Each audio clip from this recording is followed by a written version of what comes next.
And then if you could, ask you to take your seats, if you could please rise for the color guard.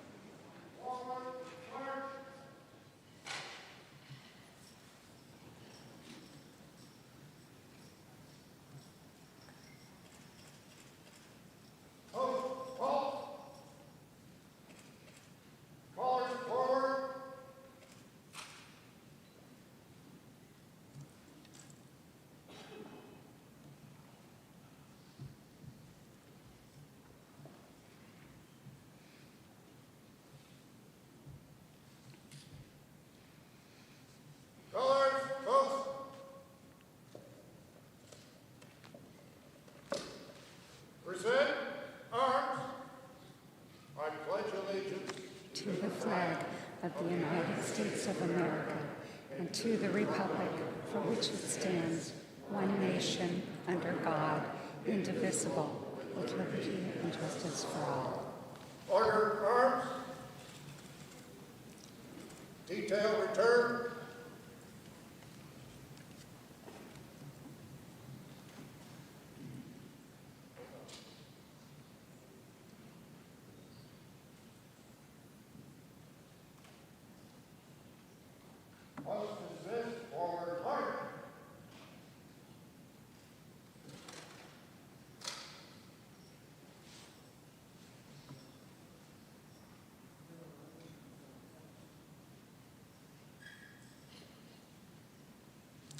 I'd like to welcome you to this year's special observance of Yom HaShoah. You may be seated. My name is Sandy Brysacher-Lessig, and I'm a member of the second generation. We're so grateful to be all together here in person this year after not being together the past couple years. So we welcome everybody who's here and all those who have joined us virtually. It means a lot. First, I'd like to ask everyone to take a moment to please silence your phone. Thank you. Today, we have a couple substitutions. It says in your program that we have different readers. Hank Rubachek would be reading first. However, Hank is ill, and in his place, we're very grateful that Josette Hart, who's also a member of the second generation, will be stepping in. Bob Ullman is also unable to be with us today. However, it's my great pleasure to welcome my friend, survivor Fred Florsheimer, to the pulpit. Thank you, Sandy. First of all, I'm better looking than Bob Ullman.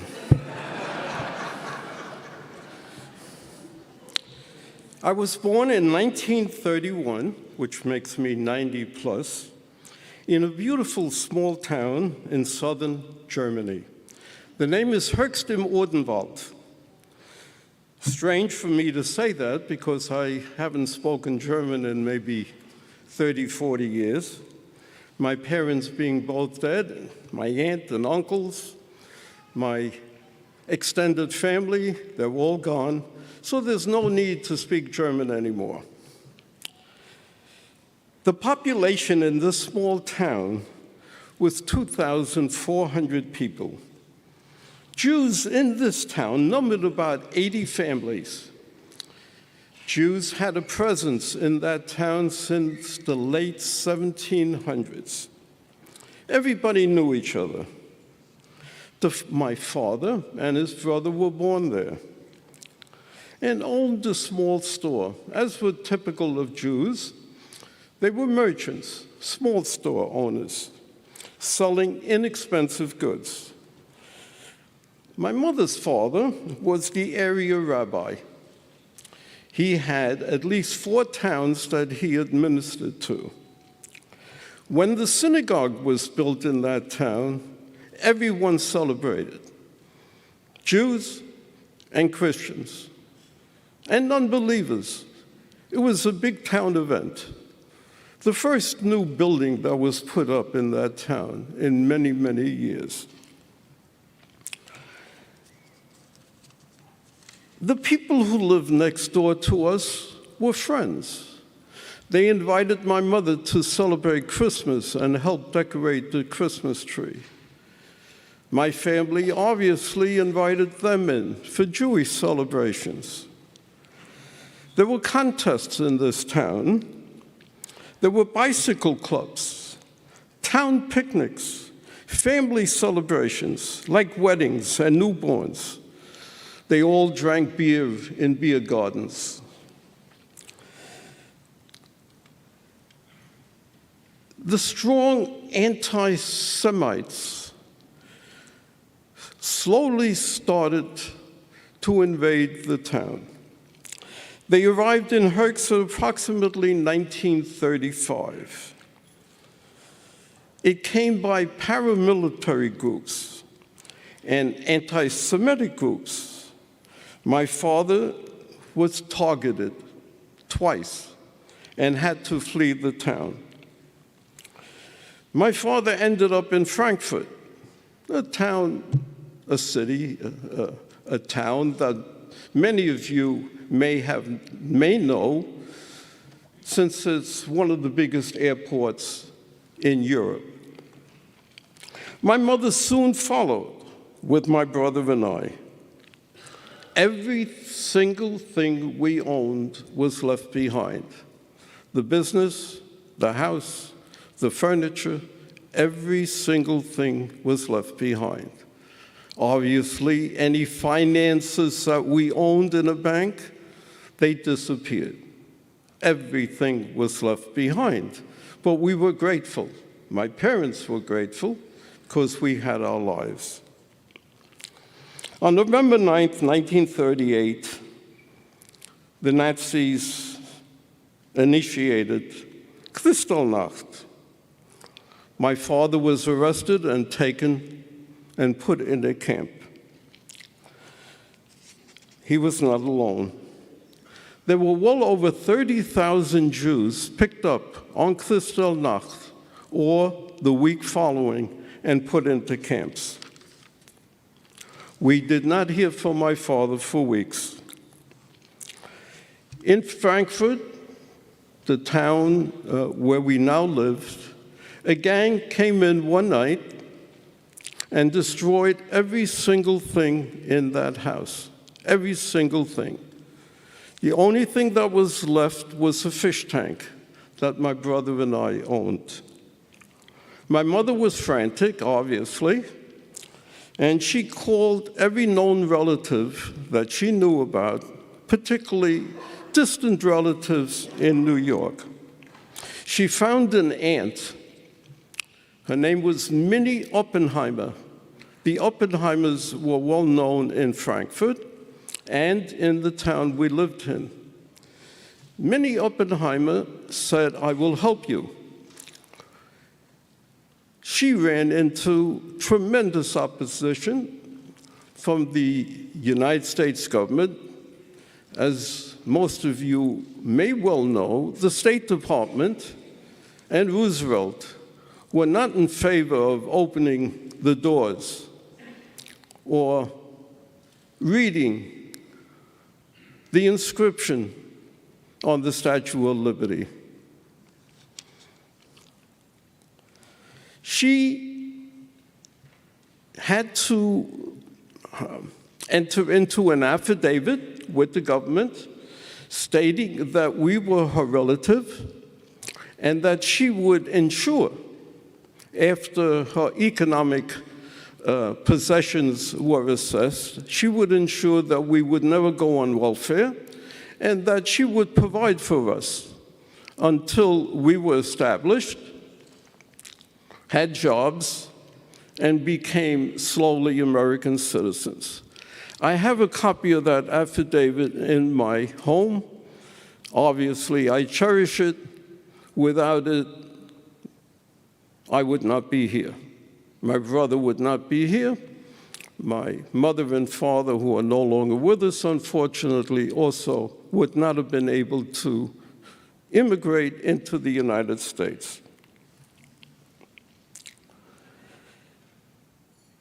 Our freedoms are extremely fragile. Moral leadership from school, religious instructions can be silenced. I say that because that is the message that I carry. We had freedom in this small town. It was silenced. Silence, not only silenced by mouth, it was silenced by taking people and killing them. We just celebrated Passover. If we go back to Passover, pogroms were all over Europe. Children were taken and killed. I will not go into detail because the details are so horrific. We must always be vigilant and be involved. That is our mission, and we are involved. All of you are involved, else you would not be here. Today we're going to say a Kaddish. I will not say a Kaddish for my departed mother or father. I will say Kaddish for my childhood friends who are no longer with us, who no doubt ended up in Auschwitz, ended up in the ovens. My mother and father will surely understand why I will not say Kaddish for them, but for my departed friends. Thank you.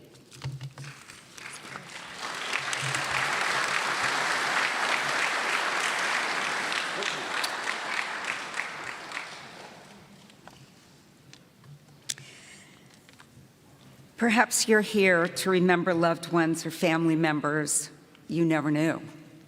Perhaps you want to honor the memory of all those who perished just because they were Jewish. Perhaps you knew a survivor who's no longer with us today. We lost someone else just this week. Our hearts are heavy for those precious survivors who've passed away. Later in the service, we'll show the names of our beloved Houston survivors who have passed away since last year's Yom HaShoah. This includes Chuck Havey, you may recall, a Dachau liberator who has joined us here for Yom HaShoah for many years. We especially grieve today for the Ukrainian people who are suffering. The cover of our program and the postcard that you received has a photo of Wannsee House, where the Wannsee Conference was held. As we mark the 80th anniversary of the Wannsee Conference in January of 1942, we must note that 1 million Jews had already been murdered. However, the meeting in Wannsee was held to formally plan and organize the extermination that was to take place. So the anniversary of such a defining event made the year 1942 pivotal. It's sobering and it's sad for all of us to realize that the last of the eyewitnesses are in their later years. The responsibility of memory falls to all of us because miraculously we are here.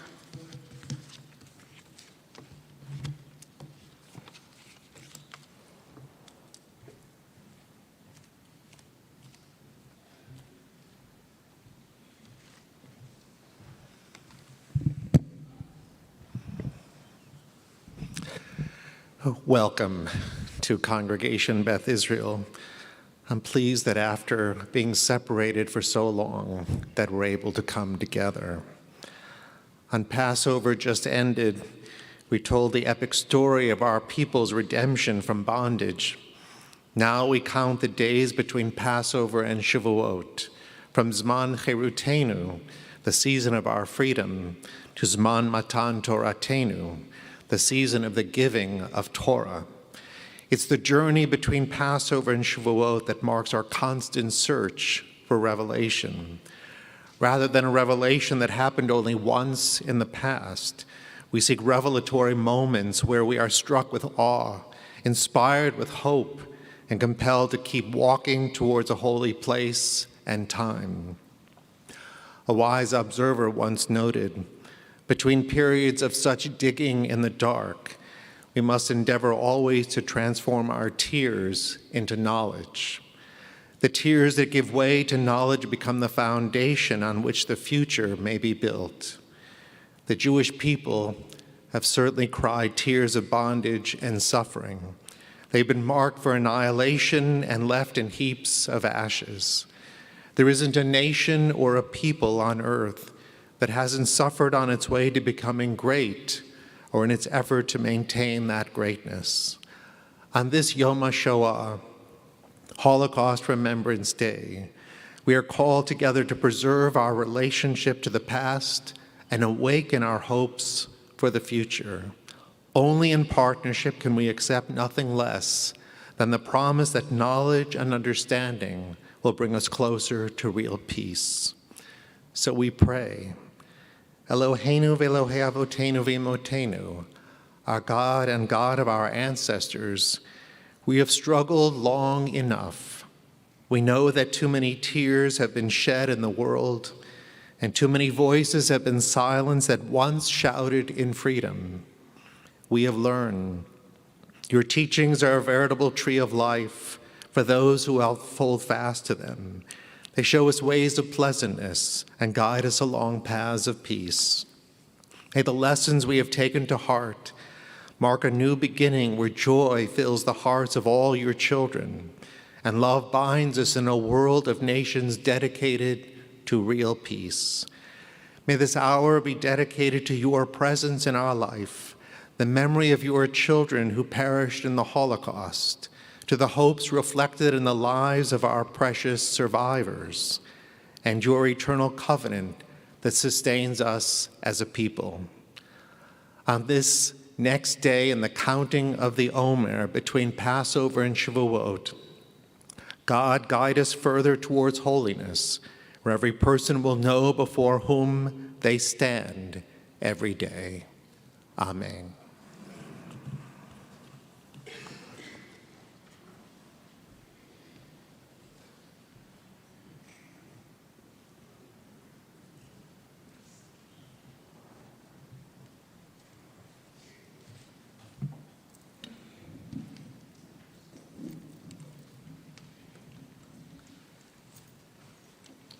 This piece, as Brent, was written by Mordechai Gebirtig in 1938. It's a lament for a shtetl destroyed in a pogrom.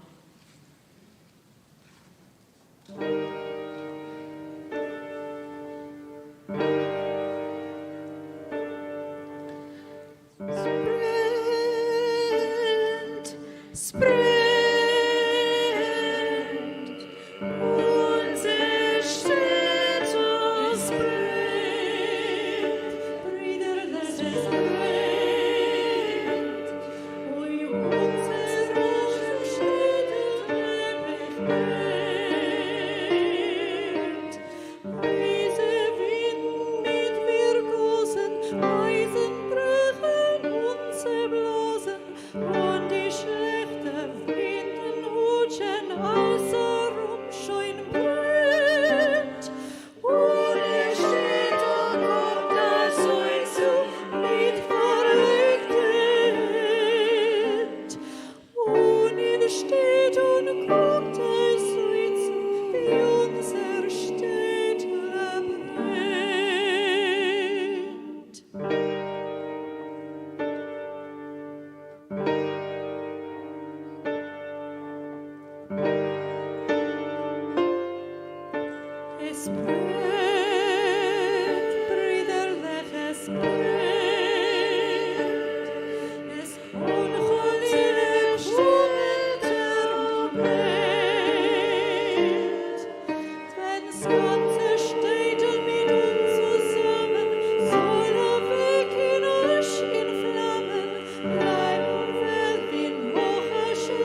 Good afternoon.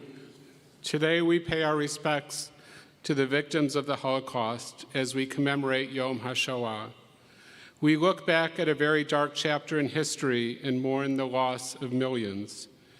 Every victim of the Holocaust carried their own history, the spirit of a family, the legacy of a community and a culture, as well as a future brutally cut short.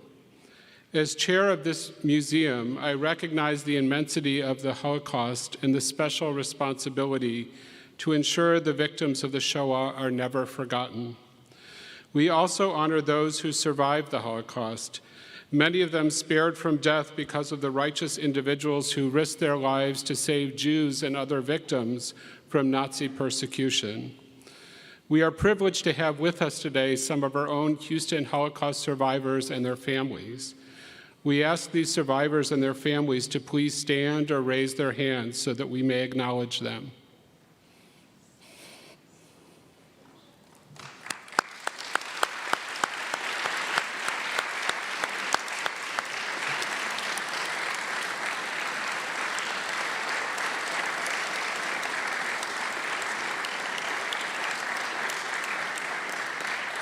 Thank you, and we thank them so much for their willingness to continue to share their stories with us. The stories of these survivors and their protectors remind us to confront persecution wherever it arises, and that silence can benefit evil. They remind us of our duty to counter the rising tide of anti-Semitism, bigotry, and hatred that threaten the values we hold dear: diversity, inclusiveness, and the freedoms of religion and expression. As we remember the 6 million, sadly, we also remember those survivors from the Houston community who passed away this year and whose names appear in our program. And as Sandy mentioned, I'd like to add one more name, Raisa Gleckel, who died just this week. May their memories be for a blessing. This year, we also commemorate the 80th anniversary of the Wannsee Conference. The evil implementation of the final solution reminds us of the willingness of seemingly respectable people to go along with extreme hate. These are dangerous trends that are alive and well today. During Pesach, we were commanded, as we retold the story, to think of ourselves as among the generation who left Egypt. And we were reminded that in every generation, a new Pharaoh arises that threatens our safety.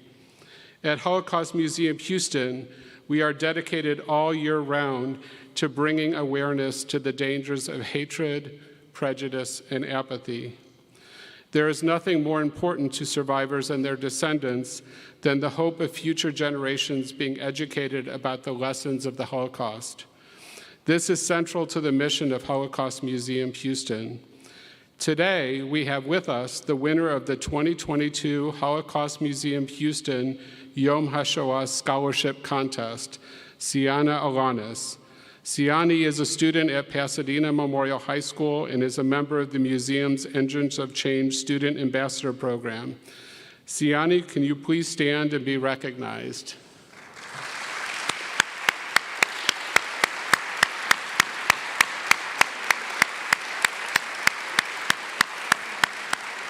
Could the entire class of Engines of Change please join her and stand and be recognized also?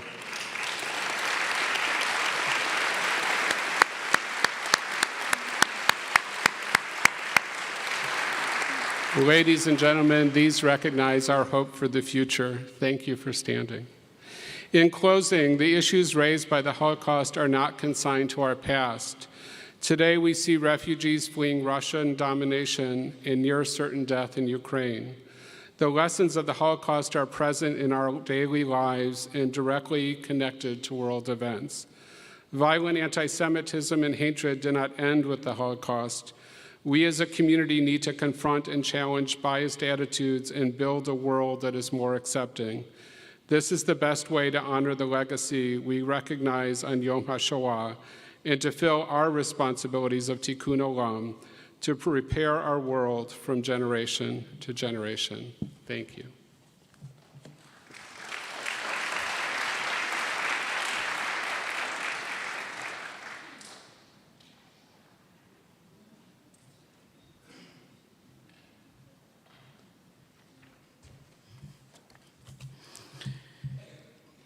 in a lavish villa in the beautiful lakeside suburb of Berlin. A group of 15 men gathered together in January of 1942. They are all senior government officials of Nazi Germany and SS leaders.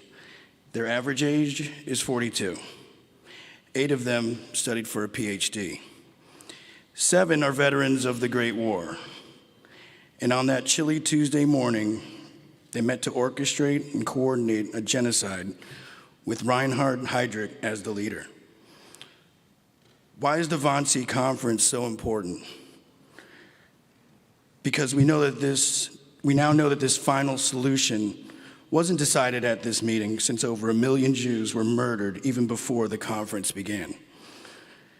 This conference is important because the purpose of the agenda was not whether to do it or not, but rather on how to organize it best.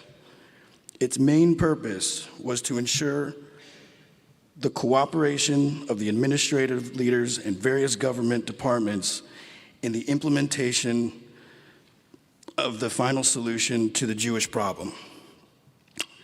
The SS were in charge of destroying the Jews of Europe, but this cruel endeavor would not have been possible without the consenting approval and support of the German bureaucracy.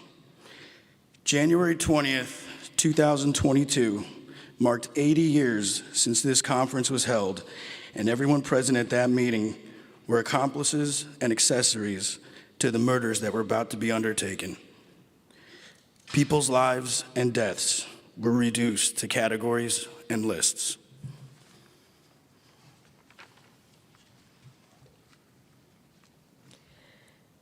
The Wannsee Conference was not the only significant event of 1942. January 42, German authorities begin the deportation of Jews from the Łódź ghetto to Chełmno. By 1945, at least 167,000 Jews and 4,300 Roma are murdered at Chełmno death camp. March of 42. The first deportations of Jews from the ghettos of Lublin and Lwów to the Belzec death camp under Operation Reinhardt. At least 434,508 Jews are gassed there between March and December of 1942.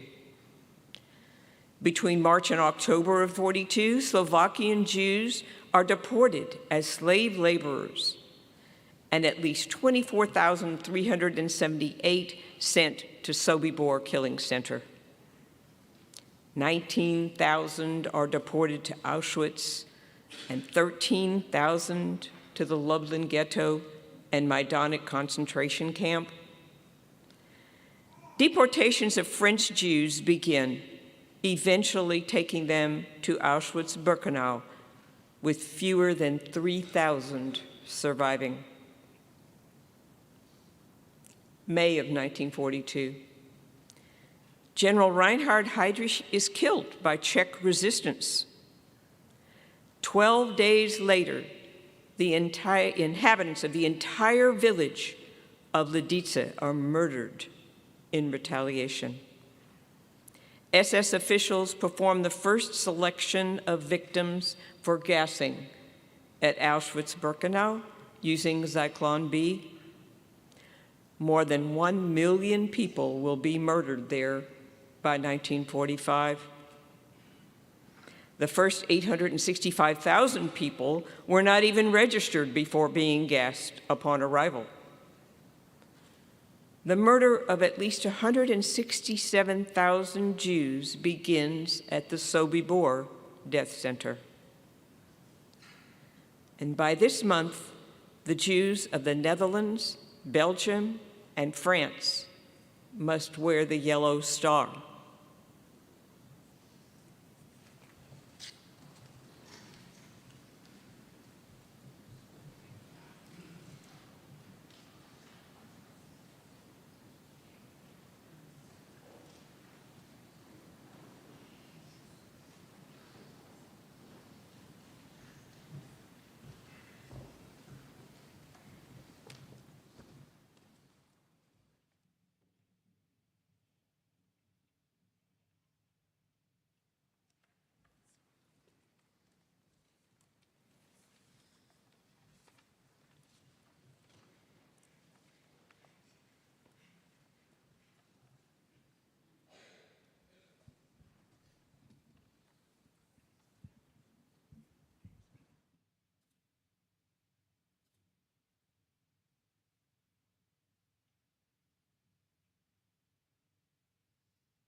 Dear community, it is an honor to be here with you today, and many thanks to Beth Israel and the Houston Holocaust Museum for preparing such a meaningful program.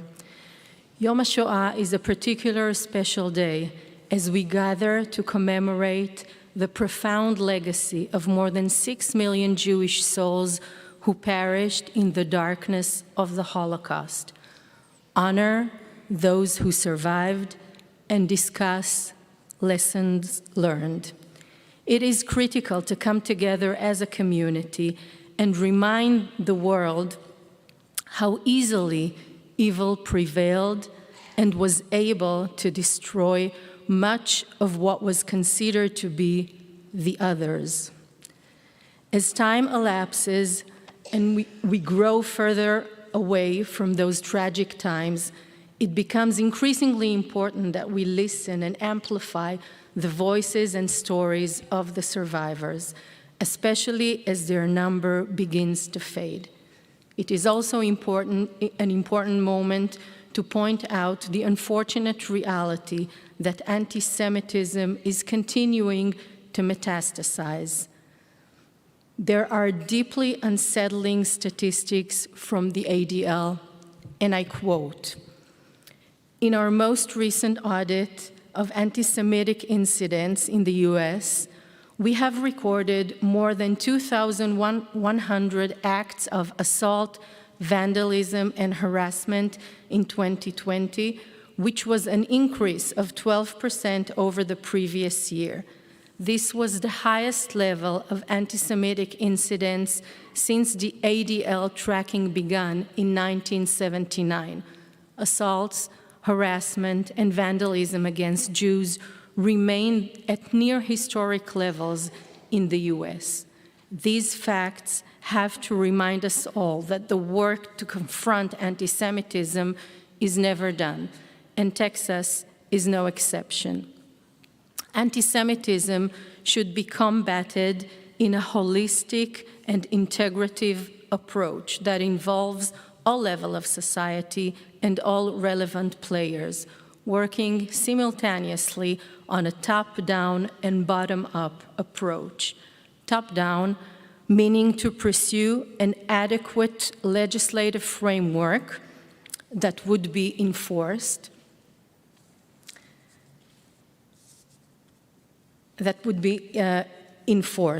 but perhaps the most critical component comes from bottom-up, meaning education and grassroots advocacy.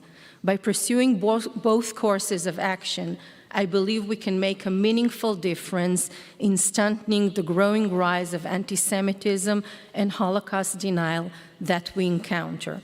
An important tool in our toolbox is the use and official adoption of the International Holocaust Remembrance Alliance working definition of anti-Semitism.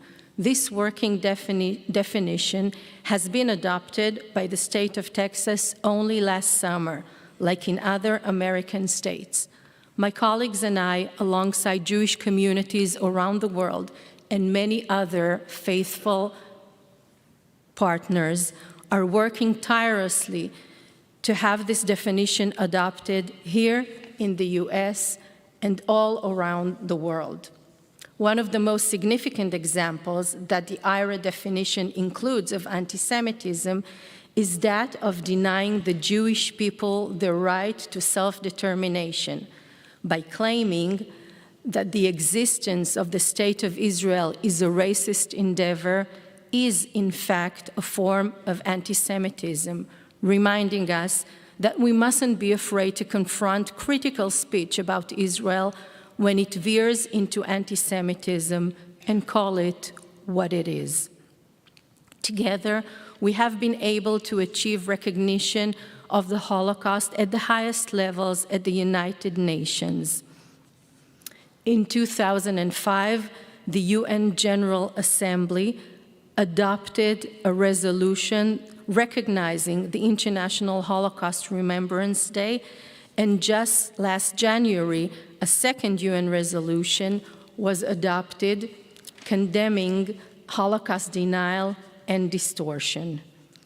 memorializing the Holocaust and the imperative of confronting anti-Semitism that it creates all tie back to Israel. As Jews across the world concluded Passover, our holiday of freedom and liberation, where we exited slavery and gained independence, we understand how crucial it is for the Jewish people to have a homeland, one that is safe and strong, a place that is not only for Israelis, but the diaspora as well have a stake in its past, present, and future, and are proud of. Last but not least, I would be remiss if I didn't mention my own family's loss in the Shoah. My family, the Moskowitz and the Links from Iași, Romania, lost 30 men that were murdered during the Holocaust, including my great-grandfather, and both my grandfathers were sent to labor camps. My husband Itai's family from Białystok, Poland, families Rabinowitz and Turin, experienced tragic losses, including his great-grandparents who were sent to Auschwitz and never returned. May their memory and the memory of all Holocaust victims be a bless. Thank you all for being here today and helping keep the memory of the Shoah alive. We remember and we shall never forget. Thank you.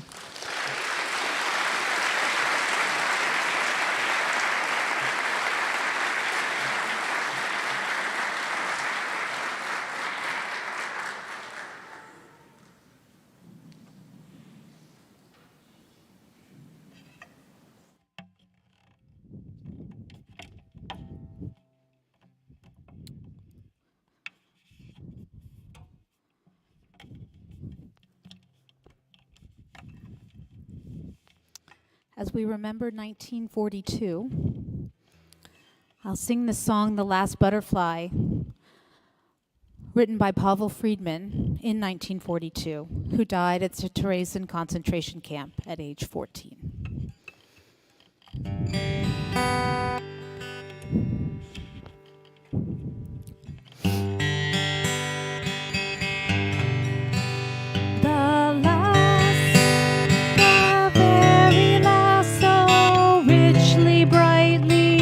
Dazzling yellow. Perhaps if the sun's tears could sing against a white stone, such a yellow is carried lightly way up high. It went away, I'm sure, because it wished to kiss the world goodbye. The very last, so richly, brightly, dazzling yellow. Perhaps if the sun's tears could sing against a white stone. For 7 weeks I've lived in here, pent up inside this ghetto, but I have found my people here. The dandelions call to me, and the white chestnut candles in the court. Only I never saw another butterfly.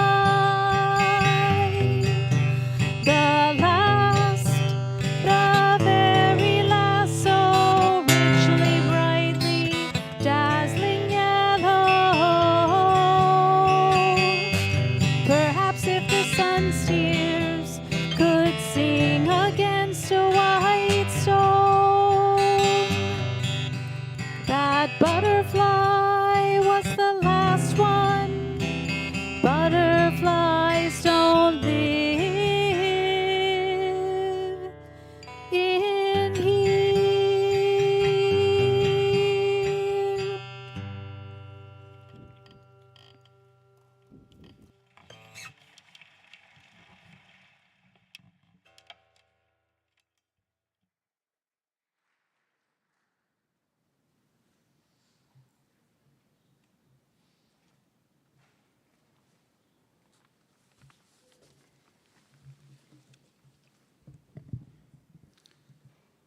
June. Deportations from the Krakow ghetto begin, and 6,000 Jews are murdered at the Belzec Killing Center. IG Farben, a factory near Monowitz, opened a factory very close to Auschwitz. Anne Frank receives her diary, and in July, the family goes into hiding. July. Between July and September, 265,000 Jews from the Warsaw Ghetto are put to death at the Treblinka Killing Center,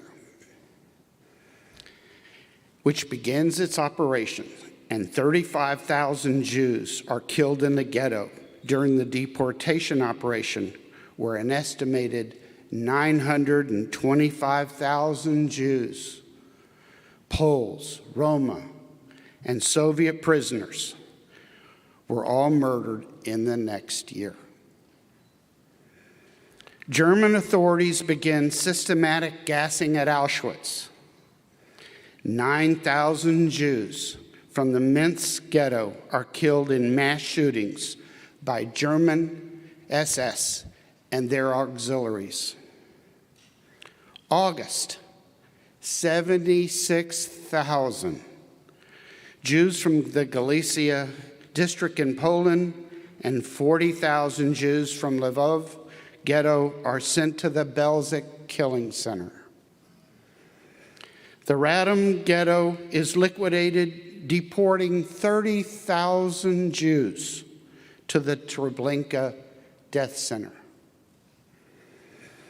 The Croat authorities begin deporting Jews to the custody of the Germans, who send them to Auschwitz-Birkenau.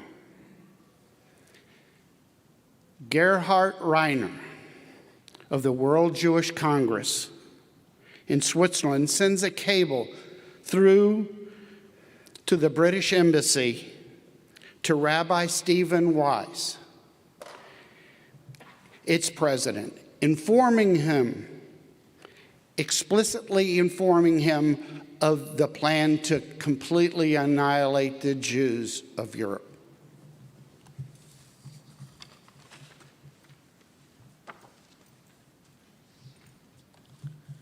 September. Between September and November, 39,000 Jews from the Częstochowa and the Radom district in Poland and 267,000 from the countryside are sent to the Treblinka Death Center. October. With the help of Norwegian officials, the Jews of Norway are rounded up and deported to various killing centers and concentration camps. The first transport of mostly Austrian Jews arrive in Auschwitz. More than 70,000 German, Austrian, and Czech Jews will be deported to Auschwitz-Birkenau. November. After receiving confirmation of the report of the German plan to annihilate the Jews of Europe from the US State Department, Rabbi Stephen Wise, president of the World Jewish Congress, publicizes the information, exposing the German implementation of the final solution.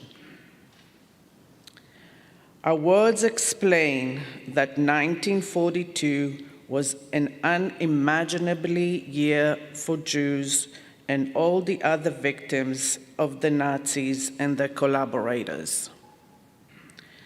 These numbers we've listed month by month represent one precious life after another. Behind each number are individuals whose hopes and dreams were destroyed.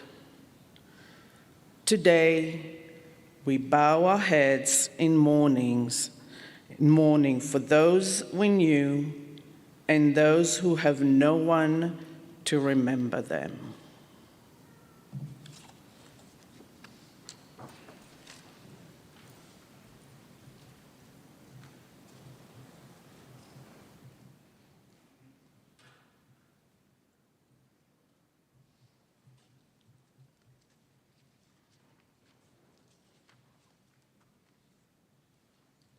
Zol Shoy Kumen de Geule, written after the war, to a tune by Rabbi Abraham Isaac Cook, the former chief rabbi of Israel, as we start to be hopeful again.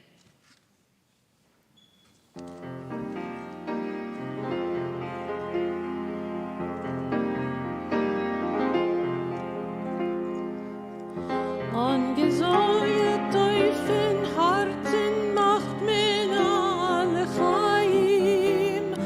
Oder mit Loschnet Ruhe singen wir Alir. Ist die Tocken bissel Bronfen, wir trinken Maim. Maim Chaim ist doch Chaim, was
Yisrolik der Mechoden dreht sich in der Miet.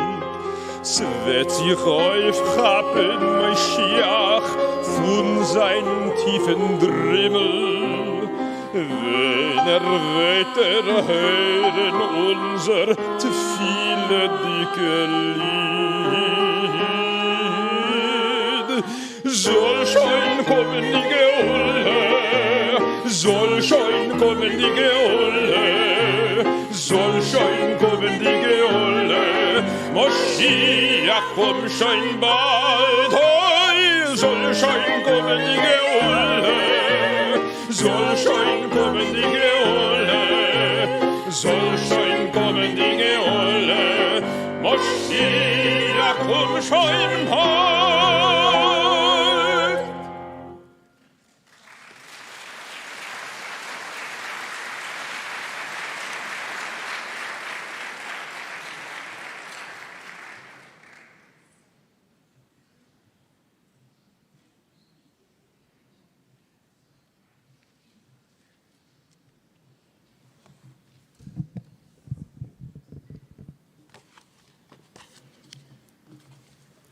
Our teacher Elie taught us, I swore never to be silent whenever and wherever human beings endure suffering and humiliation. Too many were silent during the dark days of World War II. Today and every day, we remember those from our own families and those who have no family to mourn them. Today, we join Jewish communities throughout the world as we light 6 yahrzeit candles. Will the Jucker family please come forward? Edith Bannet Jucker, born in Krakow, was not even 3 years old when Germany invaded her native Poland on September 1st, 1939. Her father was in the Polish army. Edith and her mother, together with others, tried to flee to Lvov. They were captured by the Russians and accused of being German spies. Some of the family group escaped and returned to Krakow. None of them survived the Holocaust. Edith and her mother endured 5 years together in the Gulag in Siberia, suffering hunger and cold so intense that Edith's fingers and toes froze. In 1943, her mother joined the Polish army with the 1st Infantry Division. They returned to Poland in 1945 with the war still raging. Later, after the war, they stayed in Poland. Edith trained in chemistry and as an esthetician. For so many years, they tried to leave Poland for Israel and finally arrived in April of 1958. In September of that year, at a cafe on Dizengoff, she met a young man visiting from America. 6 weeks later, she and Sigmund Jucker were engaged. Edith came to Houston, building a new life and a new country. Edith Jucker is lighting the first candle in memory of her family and in memory of the 1.5 million children who died in the Holocaust.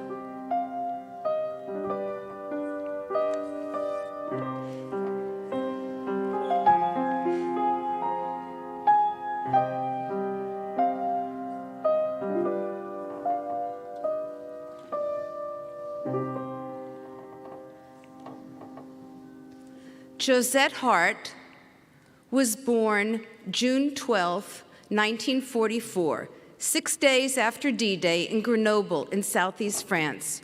Her sister Jacqueline was 8 years older. Her mother Therese had come as a young woman from Germany, her father Joseph from a proud French Jewish family. 3 months before Josette was born, her paternal grandparents, Flora and Solomon Asch, were murdered in Auschwitz. They lived just 8 miles from the Swiss border, but had refused to leave their home. When Josette was born, Joseph was fighting with the French resistance. The midwife suggested naming the child after her father, as it was so unlikely he would ever return home alive.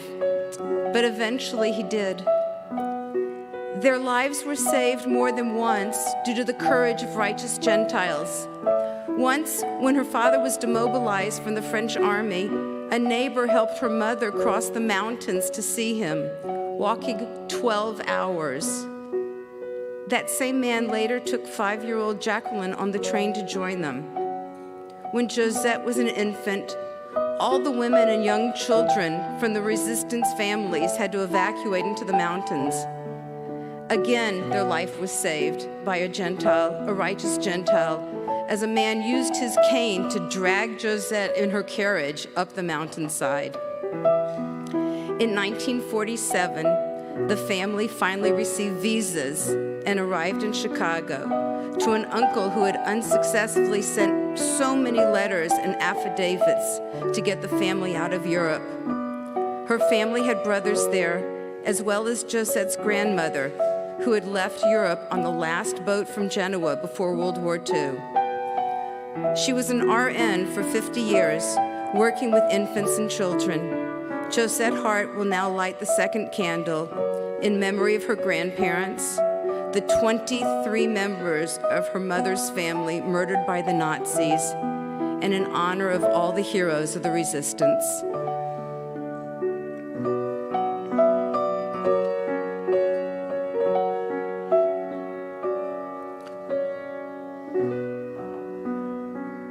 Monique.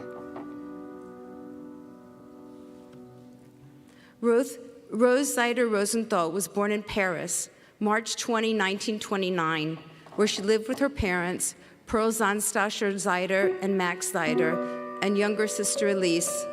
Her parents, both from Poland, had lived in France since they were young adults, and the Zeiders had a grocery store in Paris. After the Nazis invaded France,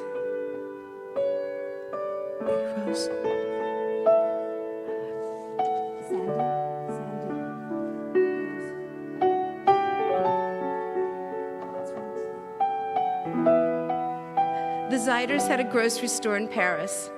After the Nazis invaded France, her parents were determined to leave. Rose and her family were smuggled across the mountains by farmers to unoccupied France, where they stayed with friends in the Alps. Pearl had a sister in New York, and her husband knew Senator Jacob Javits. They received permission to emigrate to the United States in 1941, sailing on the Portuguese ship SS Nyassa, the last neutral ship to cross the Atlantic. Of all of her family left in Europe, only an aunt, an uncle, and 2 cousins survived. When they arrived in the United States, they went with many others to a refugee camp near Baltimore. They moved to New York, found an apartment. Her parents opened a grocery. Rose, then 12, learned English and eventually studied psychology and education, moving to Houston in 1960, where she taught French for 30 years at Sharpstown High School. Rose Rosenthal will light the 3rd candle in honor of all the teachers, artists, writers, and rabbis who gave people comfort and hope, spiritual resistance during those darkest of days.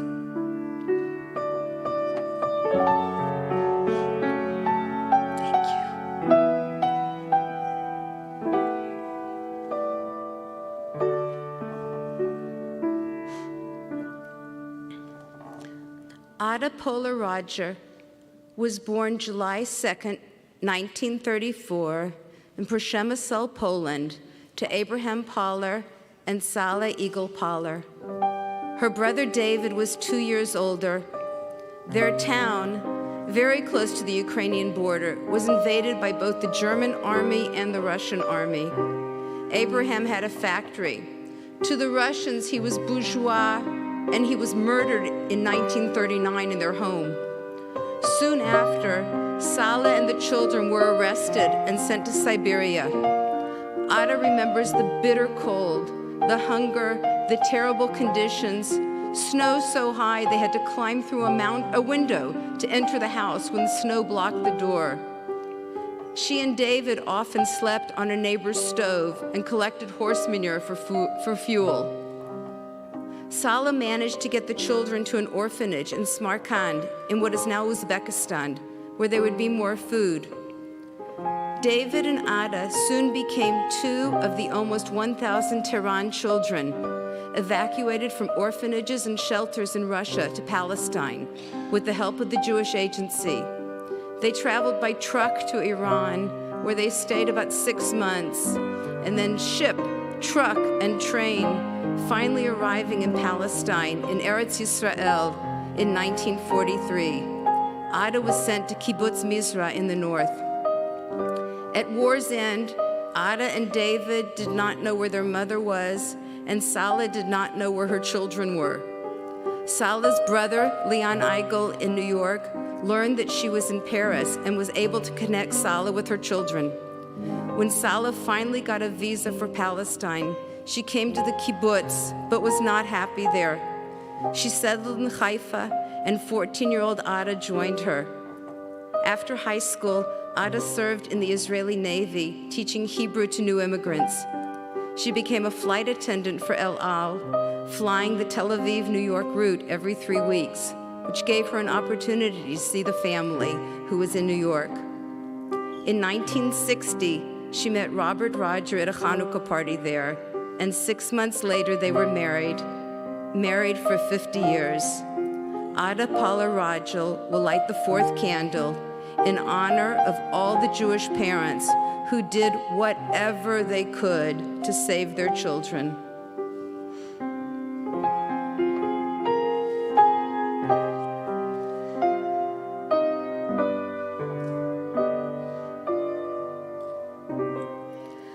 Lisa Cantor Strusand, who turned 100 on December 25th, grew up in Volkowice, a Polish shtetl with a rich religious and cultural life. She grew up part of a warm, large, observant family.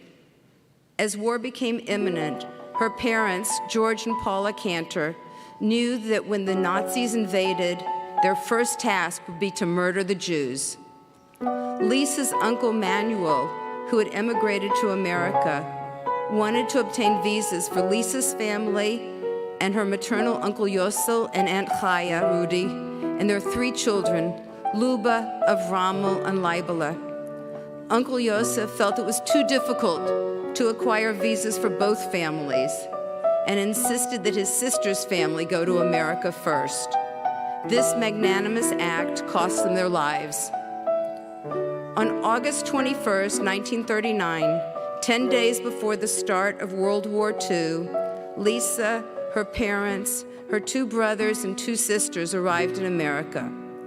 Volkowice, as well as the nearby villages where she had family, were overtaken by the Nazis in June 1942. Years later, Lisa was able to learn what had happened to her aunts, her uncles, her grandparents, her friends. Some were murdered in mass graves in the Vishink forest. Others endured hard labor, starvation, and ultimately sent to the gas chambers of Treblinka and Auschwitz. Of her large family and wide circle of friends, none survived. Lisa's children, David Strusand and Charlotte Goldberg, will light the 5th candle in honor of those who managed to escape and in memory of all of those they left behind.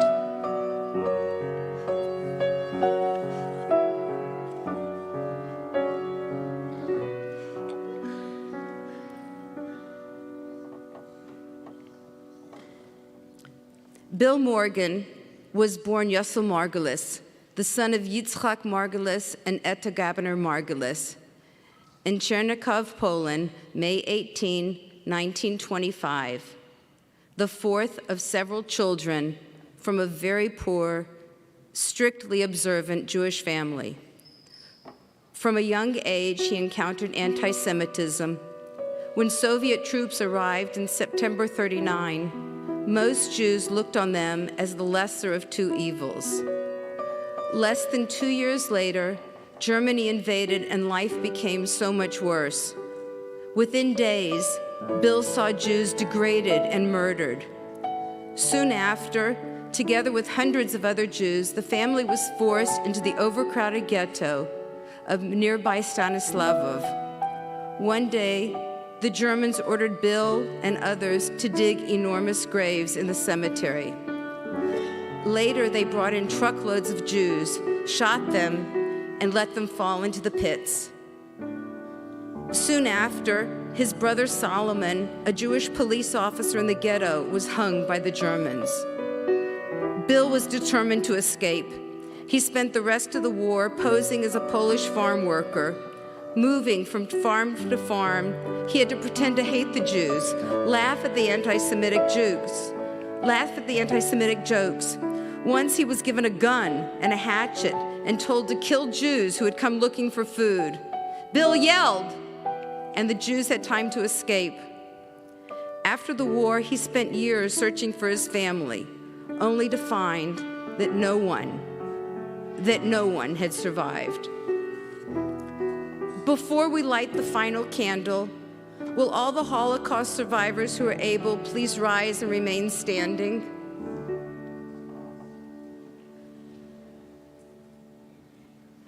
We honor you today and every day. We promise that your stories will not be forgotten. We pledge that we will fight hatred and injustice. You are our heroes. We have learned from you not to remain silent. Can the husbands and wives of the survivors please stand? Will the children, the grandchildren, and thank God the great-grandchildren of Holocaust survivors please rise as well? Will all the veterans please join them standing? Will all the teachers, the educators, rabbis, and cantors please rise? Will all of us committed to making sure that the lessons of the Holocaust are not forgotten please stand as well? Holocaust survivor Ruth Steinfeld, Bill's friend, member of the Yom HaShoah committee, will now light the 6th candle in memory of Bill Morgan's family and in memory of the 6 million. Please remain standing for El Moleh Rachamim.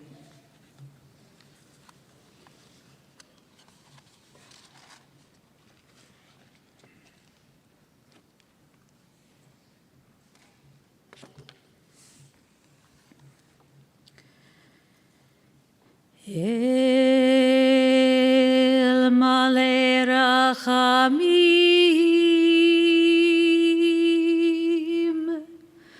Shochein Bamromim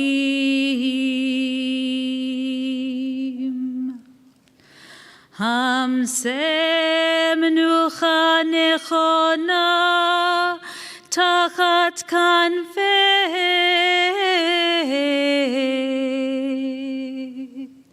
Hashchina B'mahalot kedoshim u'tohorim kezohar harakiha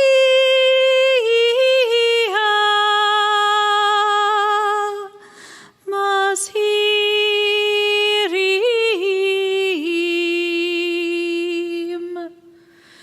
et nishmot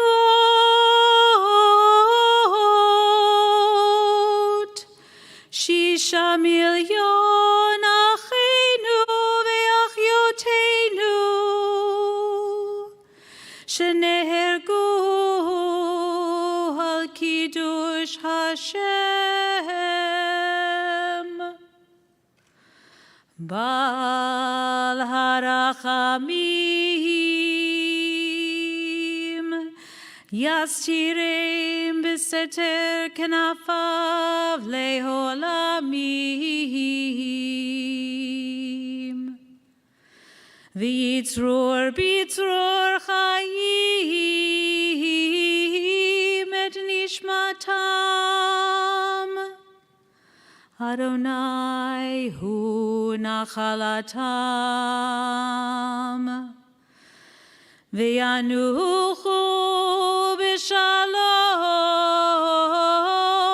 al mishkavam v'nomar Amen.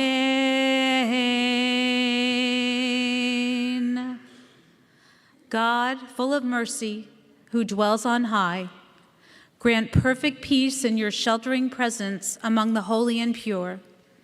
To the souls of our brothers and sisters of the house of Israel, 6 million men and women and children who were slaughtered, may their memory endure. May their souls be bound up in the bond of life. May they rest in peace. And let us say, Amen. Please remain standing for the mourner's Kaddish.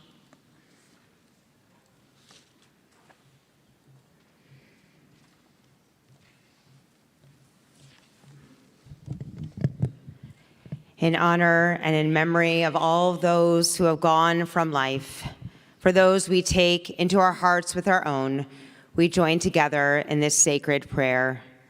Yit kadal v'yit kadash shemei rabbah, v'alman dirach yurtei v'alnich malchutei, v'chayachon v'yomechon u'chayei to hold the Beit Yisrael, v'agala v'zman kariv yimru, Amen.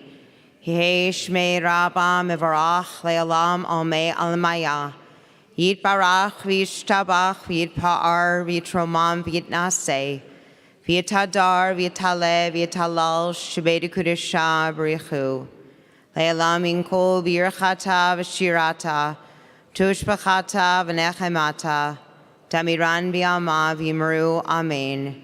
Yehei shlama rabbah min shemaya, V'chayim aleinu ve'al kol Yisrael, v'imru amen. Oseh shalom v'romav, v'ya'aseh shalom, aleinu ve'al kol Yisrael, v'imru amen. May the source of peace send peace to all who mourn, and bring comfort to all of the bereaved among us, as together we say, amen. Please remain standing.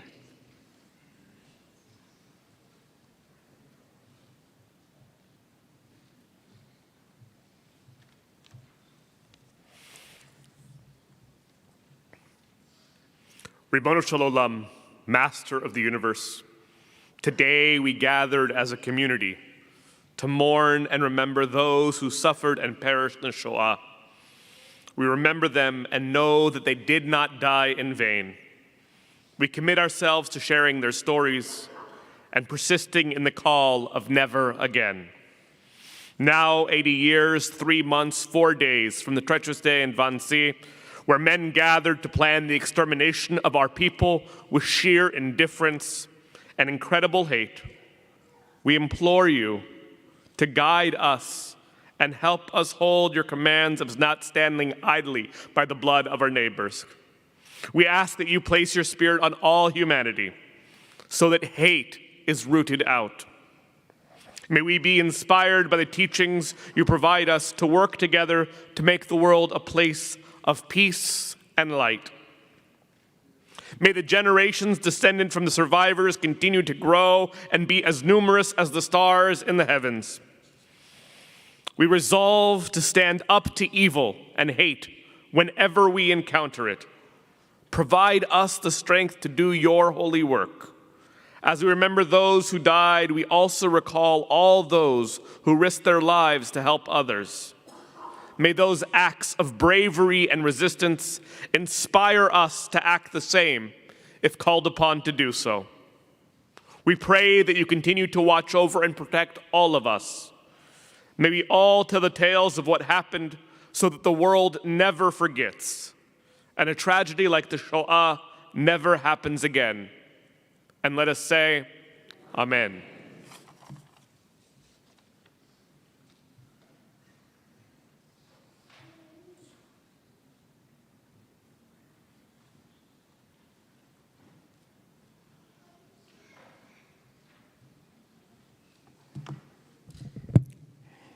It is my great honor to close this beautiful ceremony of Yom HaShoah. I do have a prepared statement. Thank you all for coming today. Please join us after the singing of the partisan song in the Hatikva for a reception in the Wolf Tomim Hall. Thank you for coming for this beautiful, beautiful function.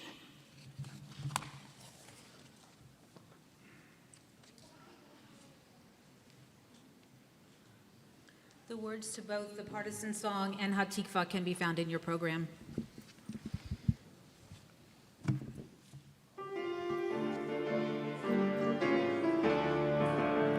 Sag nicht kein, wo hast du gestern letzten Weg, wenn Himmel bläuen, verstellen bläue Tag, wann kommen wird noch unser ausgeweckte Show, es wird erbeugt und unser Trott mir seinen Dom, wann kommen wird noch unser ausgeweckte Show, es wird erbeugt und unser Trott mir seinen Dom, von grünen Palmen lang bis weiten Land von Schnee, wir seinen Dom mit unser Pein, mit unser Weh, und wo gefallen sie, so spritzt von unser Blut, wird das Sprotzt und unser Gewore, unser Blut, und wo gefallen sie, so spritzt von unser Blut, wird das Sprotzt und unser Gewore, unser Blut. Come what may, you mustn't say this is the end, even though you walk alone without a friend, for the day that we all dreamed about is near, when we'll shout to all the world we still are here, for the day that we all dreamed about is near, when we'll shout to all the world we still are here, on that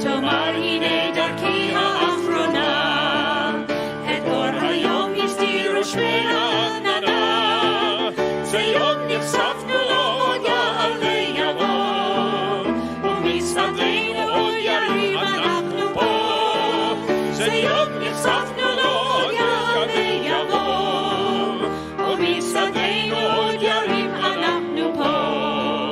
Der Fall so käme, als du gehst im letzten Weg, den Himmel bleiene, verstelle bläue Tag, wann kommen wird noch unser uns gedenkte Schau, es wird abpunkten unser Trott, wir seinen Tor, wann kommen wird noch unser uns gedenkte Schau, es wird abpunkten unser Trott, wir seinen Tor.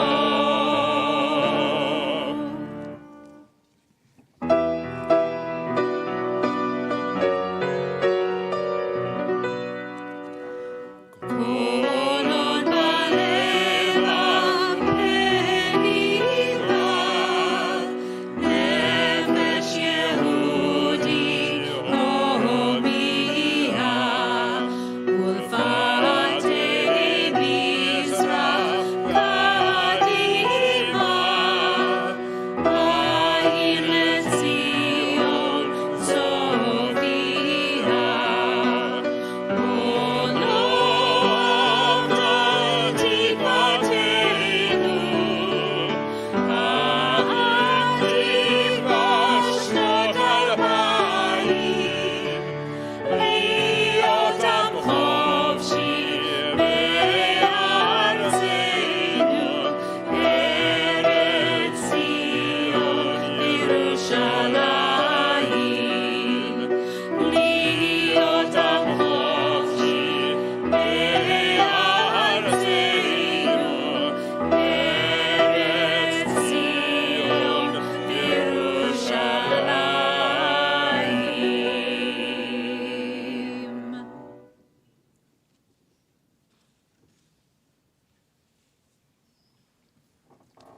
Thank you, everyone, for coming.